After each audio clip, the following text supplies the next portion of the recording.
தமிழில் இன்னைக்கு ரிலீஸ் ஆயிருக்க 3 படங்களில் த மோஸ்ட் எக்ஸ்பெக்டட் படமாக தங்கலான் படத்தை சொல்லலாம். ரஞ்சித் இயக்கத்தில் விக்ரம் நடிச்சிருக்கக்கூடிய தங்கலான் எப்படி இருக்குது அப்படிங்கிறத ரிவ்யூவில் பார்க்கலாம்.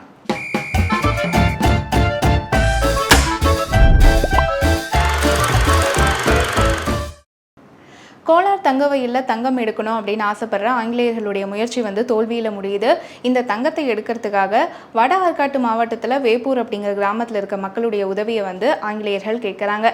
இந்த மக்கள் தங்களுக்கு சொந்தமான நிலத்தில் பயிர் செஞ்சு வாழ்ந்துட்டு வராங்க. இந்த நிலத்தை அந்த ஊரில் இருக்கக்கூடிய ஜமீன்தார் ஏமாற்றி பிடுங்கி அந்த மக்களை அடிமையாக வச்சுருக்காரு. இந்த அடிமைத்தனத்திலிருந்து வெளியே வரதுக்கு ஆங்கிலேயர்கள் இந்த மக்களுக்கு உதவுறதா சொல்கிறாங்க.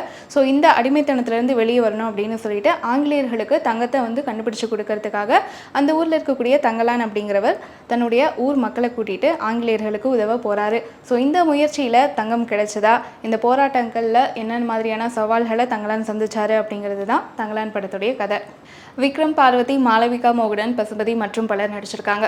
விக்ரமுடைய நடிப்பு பற்றி சொல்லவே வேண்டாம். ஒவ்வொரு படத்துலையுமே தன்னுடைய பெஸ்ட்டை தான் கொடுப்பாரு. ஆனால் இந்த படத்தில் தங்கலான 200% தன்னுடைய கடினமான உழைப்பை கொடுத்துருக்காரு அப்படிங்கிறது ஒவ்வொரு ஃப்ரேம்லையுமே தெரியுது.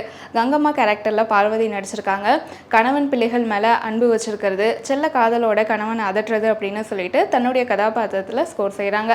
ஆரத்தியா மாளவிகா மோகனன். ஸோ மாளவிகா மோகனனுடைய சினிமா கரியரில் பெஸ்ட் பர்ஃபார்மன்ஸாக கண்டிப்பாக தங்கலான் படத்தை எடுத்து வைக்கலாம். ஸோ தங்கவளம் நிறைந்த காட்டை காப்பாற்றுற அரசியாக நடிச்சிருக்காங்க. அதுலேயும் படம் ஆரம்பித்த ஒரு 15வது நிமிஷத்தில் தங்கலானோட மூதாதையர் காடையன் கூட ஒரு ஃபைட் சீக்வன்ஸ் அவங்களுக்கு வரும். ஸோ அதில் அட்டகாசமாக ஸ்கோர் பண்ணியிருக்காங்க.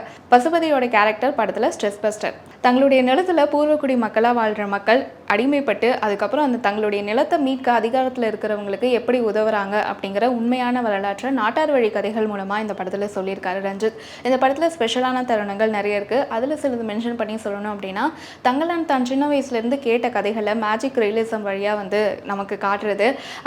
அந்த ஊர் மக்கள், அதாவது பெண்கள் முதல் முறையாக ரவிக்க போடும்போது என்ன மாதிரியான ஃபீல் பண்ணுறாங்க அப்படிங்கிற மாதிரியான தருணங்கள்லாம் ரொம்பவே ஸ்பெஷலாக இருக்குது.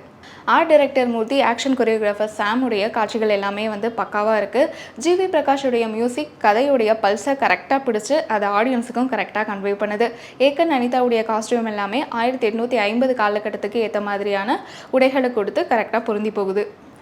படத்துடைய மைனஸ் என்ன அப்படின்னு சொல்லி பார்த்தோம்னா, படம் ஆரம்பித்து ஒரு 10 நிமிஷம் கழித்து பரபரன்னு போகிற கதை செகண்ட் ஹாஃபில் லென்த்தாக போகுது. ஸோ அந்த லென்த்தை கொஞ்சம் குறைச்சிருக்கலாம். ஃபர்ஸ்ட் ஹாஃபில் மெயின் லீட்ஸ் பேசுகிற தமிழ் வசனங்கள் நமக்கு சில இடங்களில் சட்டுன்னு புரிய மாட்டேங்குது. கூர்ந்து கவனிக்க வேண்டியதாக இருக்குது.